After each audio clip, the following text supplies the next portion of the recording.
باشە دوای ئەوەی کە دوێنێ لە دیداری میری بافڵ تاڵەبانی سەرۆکی یەکێتی نیشتیمانی کوردستان بە جۆرێک قسەی کرد کە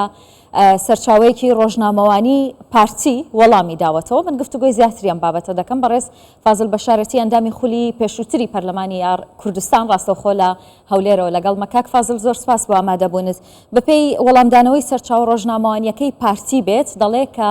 هێشتا سەرۆکی یەکێتی تای بانگەشەی هەڵبژاردن بەری نەداوە. بۆچی ئێستا کە ئیدی کاتی کۆبوونەوە و گفتوگۆکردنە لەسەر پێکێنانی حکوومەت سەرۆکی یەکێتی بەم شێوەیە قسە دەکات؟ بسم الله الرحمن الرحیم. پێشەکی سپاس بۆ ئێوە و بۆ بینەرانی بەڕێزی کەناڵ 24. دیارە ئەنجامی هەڵبژاردنەکان پەیامێکی زۆر گرنگی سەر تاسەری گەلی کوردستان بوو و لە حقیقەتە لە کاتی بانگەشە نەک بانگەشە دەتوانم بڵێم تەجاوزاتی زۆریش کرا، بەڵام خۆشبەختانە پارتی دیموکراتی کوردستان لەگەڵ ئەو تەوەجوهە بوو کە سەرکردایەتی پارتی و خودی جەنابی سەرۆک بارزانی بە تەواوی کەوادری پارتی و سەرکردایەتی پارتی و هەوادارانی پارتیدا لەسەر چی ئەساسێک بانگەشە بکەن و ئێستا بەڕاستیەکەی کاتی ئەوەیە کە عەقڵ و مەنتیق بەکاربهێنرێ بۆ ئەوەی بتوانرێ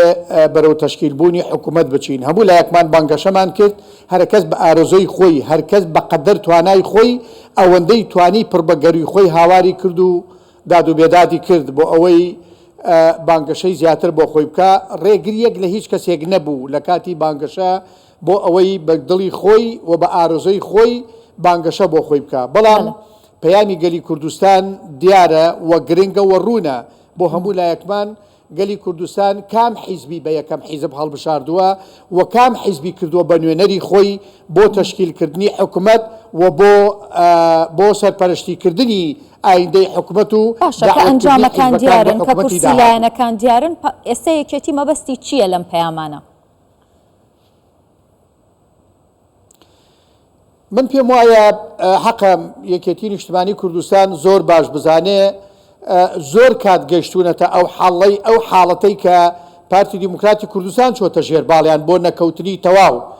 و لە کاتی بانگەشەیش جەنابی سەرۆک بارزانی داوای لێکردن ئەوەندەی تیا بێڵنەوە کە بتوانین پێکەوە دابنیشین و پێشتر ئیشارەتم پێکرد بانگەشە کۆتایی هاتۆ ئێسا کاتی شێوەی وتووێژە،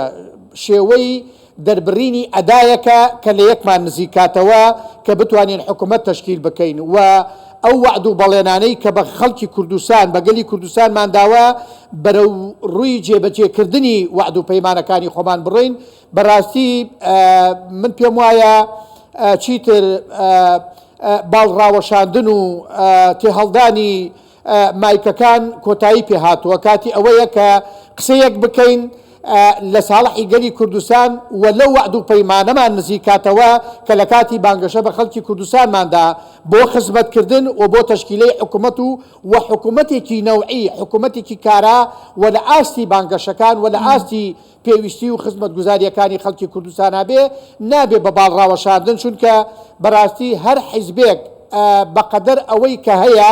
دەتوانم بڵێم خەڵکی کوردستان هەڵسەنگادنی بۆ کردووە، دەنگی پێداوە لەبەرەوەی دەبێ هەر یەکە بە حەجمی خۆمان بەقەدەر ئەوەی کە خەڵکی کوردستان سیقە و بتمانەی پێداوین بەرەو ڕووی تەشکیلکردنی حکوومەت بڕین. یەکێتی بە حەجمی خۆی بەرەو ڕووی تەشکیلکردنی حکوومەت ناڕواتکردنەوەی وتوبێش. ئەگەر بەم ئەقڵێتە بێ من پێم وانییە، چونکە لە ڕاستیە پێشتر عەرزم کردن گەلی کوردستان پەیامی خۆیانیان داوە، بەڵام بەم زوبانە زوبرە قسەکردن من پێم وانییە بتوانین ئەو ئەهدافە بپێکین و بەرەڕووی ئەو ئەهدافانە بڕۆین کە لە کاتی بانگەشە قسەمان پێکرد و وعدمان بە گەلی کوردستاندا. لەبەرەوە خەڵکی کوردستانیش لێمان قبوڵ ناکا. بەڕاستیەکەی ئێمە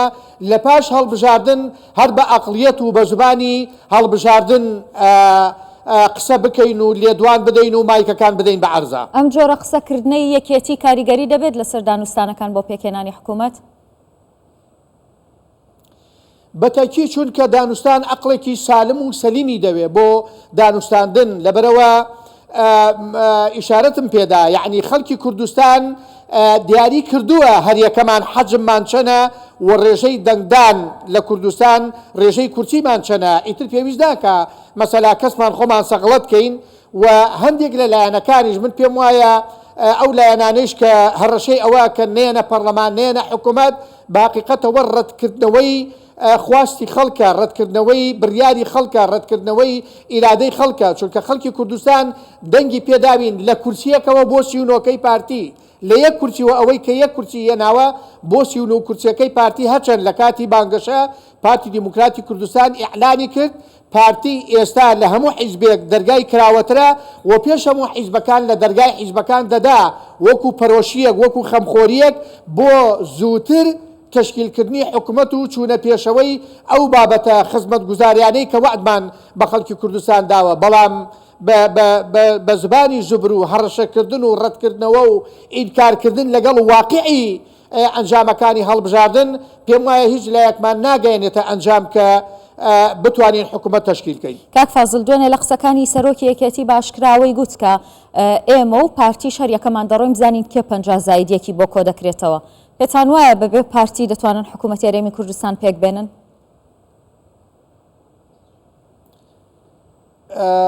هەر حکوومەت لە کوردستان بەبێ پارتی ناچێ بەڕێوە ئەوە چونکە لە ساڵی 92 بۆ ئێستا متمانەدانی خەڵکی کوردستان بە پارتی دیموکراتی کوردستان وازەحە دیارە و ئەم جارە لە ساڵی 92 زیاتر پارتی دەنگدەری هەبوو و دەنگیان بە خەڵکی کوردستان داوە کەواتە ئەم متمانەیە ئەم تەحەداکردنە چونکە زۆر کۆنت و بەندانرا بۆ ئەوەی شکست بە پارتی بێنن وتیان کۆمیسیۆن لە پارتیە ئەگەر کۆمیسیۆن پارتی نەبێ پارتی دەرناچێ وتیان ئەگەر ببێ بە 4 بازنە پارتی دەرناچێ وتیان ئەگەر بەغدا سەرپەرشتی هەڵبژاردنەکان کا پارتی دەرناچێ هەموو ئەم بابەتانە هەموو بە هەڵاچوون کۆمیسیۆن پارتی نەبوو پارتی یەکەمی هێنا بەڵێ وتم کورسی کۆتاکانی شت بیر نەچێکیان و دەمانە لایەنگری پارتی دیموکراتی کوردستان و پشتیوانی پارتی دەکەن. بەتەکید من پێشتر عەرزم کردی کەوا زۆر کۆسب دروستکرا وتیان ئەمانە لە پارتی بکرێتەوە پەڕووباڵی پارتی کراوە کورسی کۆتاکانە مەسەلەی کۆمیسیۆنە نابێ پارتی بێ با کۆمیسیۆنی بەغدا سەرپەرشتی هەڵبژاردنەکان کە با کوردستانی یەک بازنە نەبێ 4 بازنە بێ لە هەمووی ئەمانە پارتی چەند بەرابەری جاران دەنگی هێناوە و یەکێتی نیشتیمانی کوردستان هەموو دەنگەکانی بەقەدەر ئەو دەنگانەیە کە تەنها پارتی لە پارێزگای دهۆک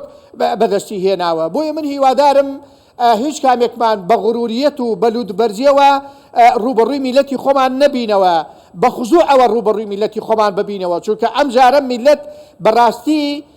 متمانەی بە هەموماندا ئەوەی کە میلەت خەڵکی کوردستان کردی نیشانی هەموو کۆمەلگای نێودەوڵەتیدا کە ئێمە باشترین میلەتمان هەیە بە وەفادارترین میلەتمان هەیە و دڵسۆزترین میلەتمان هەیە بە پەرۆشترین میلەتمان هەیە چی بۆ پرۆسەی دیموکراتیەت چی بۆ حیزبانەی کە قوربانیان داوە و چی بۆ هەموو وعد و پەیمانەی کە ئێمە بە میلەتی خۆمانماندا بوو ئێستا نابێ بە باڵڕاوەشاندن و بە تەختیەکەم و بە وێرانیەکەم و بە وێرانکردن ئەمانە بەڕاستیەکەی ئەو وعد و بەڵێن و پەیمانانە نین کە بەگەلی کوردستان درا. بەڕێز فازڵ بەشارەتی ئەندامی خولی پێشووتری پەرلەمانی کوردستان دەست خۆش.